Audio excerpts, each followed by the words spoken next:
Assalamualaikum warahmatullahi wabarakatuh.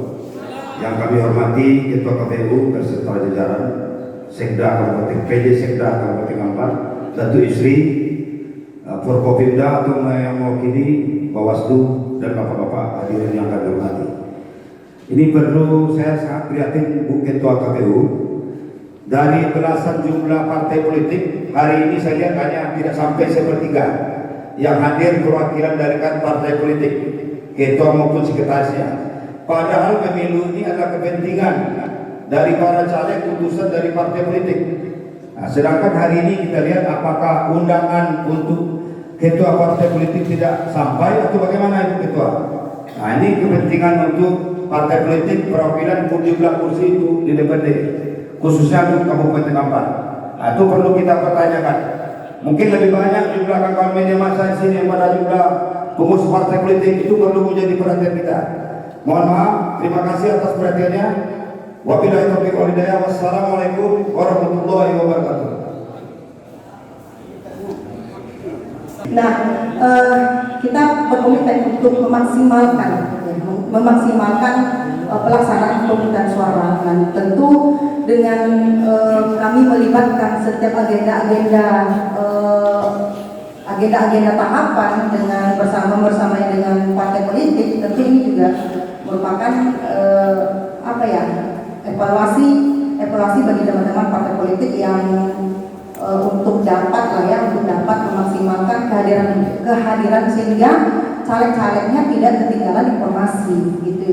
Nah, namun setiap tahapan ataupun setiap undangan yang kami sampaikan yang hari ini nih yang ada sedikit persentase kehadiran teman-teman partai politik, mungkin kesibukan teman-teman partai politik di lapangan mungkin. Begitu Bang Kau. Namun kalau undangan kita tersampaikan undangan, buktinya kalau undangan tak sampai tidak ada partai politik yang hadir nih Bang Ariza mungkin.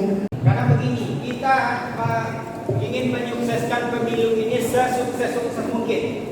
Di sini kita tidak hanya mengantisipasi banjir air, tapi kami sebagai insan pers juga melihat banyaknya banjir isu yang simpang siur dan tidak jelas.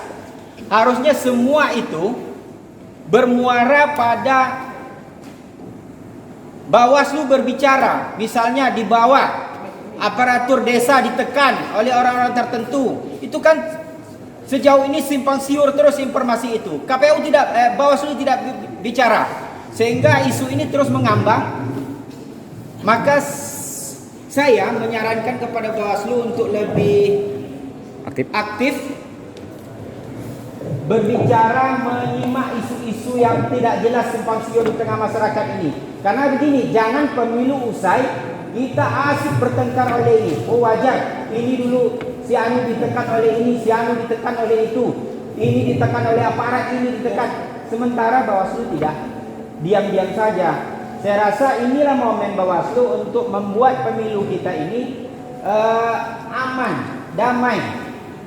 Berikan kami kepastian dengan statement-statement, karena bapak-bapak di Bawaslu itu punya wewenang untuk itu. Demikian. Assalamualaikum warahmatullahi wabarakatuh.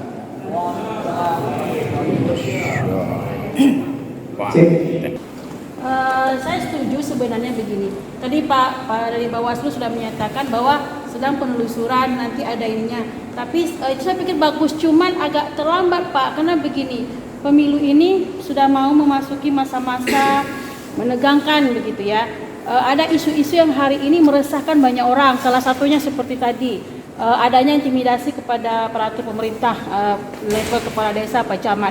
Harusnya saya mengerti keterbatasan Bawaslu gitu. Kami mengerti kurangnya personil, tapi sebagusnya isu itu kalau hanya jawaban soal menelusuri itu juga kan mengambang Pak, ambigu sekali gitu. Kalau boleh mungkin karena teman-teman di sini ada banyak teman-teman media, boleh dibocorkan sedikit apa memang ada apa tidak begitu. Karena itu menangkan, karena sesuatu yang mencurigakan makin lama ditahan, makin menarik dan makin ditakutin gitu. Saya pikir Bawaslu mungkin lebih sedikit speednya dilajukan lagi untuk hal seperti itu. Jika memang ada isu, kalau memang itu ada, katakan ada. Jika tidak ada, katakan tidak ada, sehingga tidak berkembang Pak. Kecurigaan itu tidak makin bertambah gitu. Penelusuran kami di lapangan pada hari ini, kami tidak bisa mengatakan itu benar apa tidak, karena itu adalah kewenangannya pemerintah, dalam hal ini camatnya atau kewenangan Bawaslu. Tapi isu itu semakin berkembang dan semakin meresahkan begitu. Kalau bisa saya sarankan Bawaslu speednya dipelaju. Kalau bisa, Anda kan hari ini kebetulan ada banyak media nih Pak, boleh sampaikan di sini, minta izin pada Ibu KPU untuk 5 menit. Benar nggak sih ada intimidasi itu apa tidak gitu? Atau Bapak mungkin adakan, tapi jangan menunggu beberapa hari lagi gitu. Keburu masuk angin barang itu Pak gitu. Jadi saya pikir gitu aja. Assalamualaikum warahmatullahi wabarakatuh. Salam. Mungkin Bawaslu bikin kopi morning dengan teman-teman media lah. Ya Kak Dina ya. Sebaiknya simultan Pak, jangan menunggu. Kalau menunggu lama-lama lagi selesai barang semuanya. Iya. Inisiatif Pak, inisiatif. Oke, gini, apa nih? Ada masukan? Bang Putra tadi? Bang silakan dari perwakilan partai politik. Siapa nama? Dalam konteks pemilu susulan tadi itu kami berharap ya Bawaslu betul-betul menunjukkan konsen, karena pemilu susulan ini adalah pemilu yang berkata tahapan pemilu sudah selesai, tetapi ada lagi pemilu susulan yang ini adalah tingkat kecurangan dan juga tingkat ketidakadilan seperti terjadi.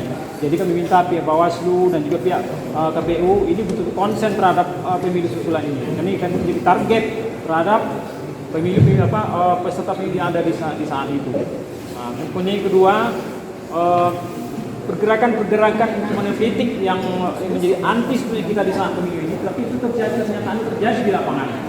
Dan ini kami mintakan pihak Bawaslu, pihak KPU ini betul konsen. Jadi dengan adanya pengawasan betul sesuai dengan aturan yang ada di Bawaslu, menjadikan pemilu ini betul-betul adil.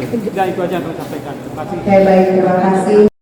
Ini lebih kurang hampir 15 tahun, tapi namanya masih salah Bang Saiful sebut saya.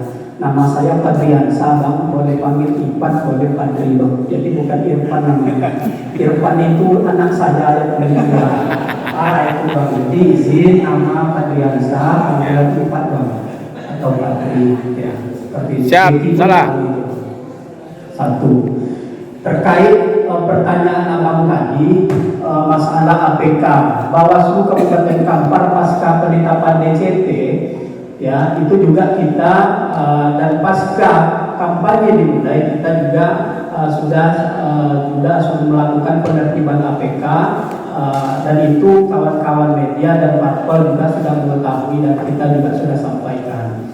Berikutnya, baru beberapa minggu yang lalu atau beberapa hari yang lalu Bawaslu Kabupaten Kampar, Peseda dan kawan-kawan semua juga sudah melakukan penertiban APK di titik-titik yang dilarang.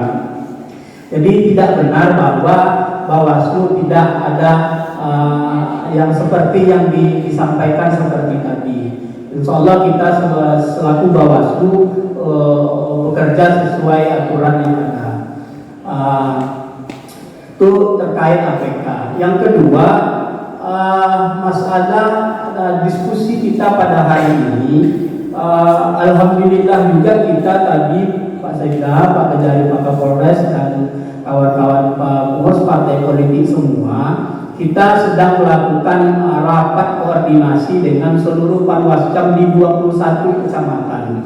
Data yang disampaikan ketua itu mungkin itu adalah data beberapa atau 1 minggu yang lalu, tetapi data per hari ini ya, per hari ini itu kami sudah melakukan sejak tadi malam mitigasi dan juga meminta data kepada kawan-kawan pengawas PKD desa dan Panwascam kita, dapat kita sampaikan bahwa ada beberapa persoalan masalah banjir dan lain sebagainya. Tapi sebetulnya bukan hanya banjir saja Pak Sekda, ada persoalan lainnya. Contohnya di Siak Hulu itu katanya kalau kita tidak salah 6 TPS. Ya, sekarang ini data per hari ini itu yang masih tergenang air tinggal 3 TPS. Itu laporan kawan-kawan kita Panwascam. Tepatnya di TPS 3, TPS 4 dan TPS 5. Habis itu ada juga yang masih tergenang air itu di kalau tadi 3 itu ada di Siak Hulu, ada di Kampar Kiri Hilir, itu tepatnya di TPS 3, TPS 4 itu masih tergenang air. Tetapi ada persoalan yang ini nanti berkaitan juga dengan distribusi logistik di Pak Sekda.